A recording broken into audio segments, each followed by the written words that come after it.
ఏ జన్మల ఏ పుణ్యం చేసుకున్నానో ఈ జన్మల మా నాయన కేసీఆర్ కడుపులో పుట్టుడు నా పూర్వజన్మ సుకృతము పుణ్యఫలం అంటుడు మాజీ ఐటీ మంత్రి కల్వకుంట్ల తారక రామారావు అలియస్ కేటీఆర్ సారు.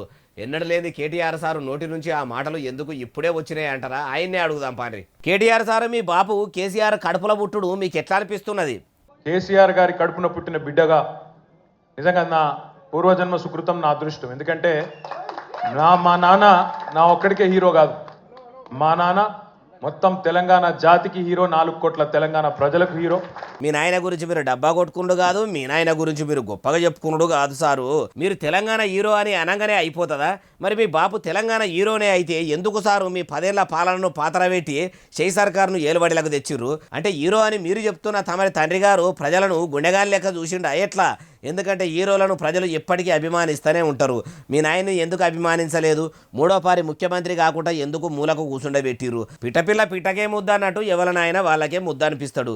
ఎవల నాయనల పనులు వాళ్ళకే ముద్దుగా అనిపిస్తాయి, కనిపిస్తాయి. కానీ అవి అందరికీ మంచిగా అనిపించాలని ఏం లేదు. ఎందుకంటే ప్రజలకు నచ్చని పనులు కూడా మీ నాయన బొచ్చడు చేసిండు. ప్రజలకు ఇచ్చిన హామీలు కూడా చాలానే మర్చిపోయిండు. అందుకే హీరో అని మీరు చెప్పుకునే మీ బాపు కేసీఆర్ సారు జనం దృష్టిలో జీరోనే అయ్యిండు అంటుర్రు. ఏముచ్చట ఇన్నోళ్ళు.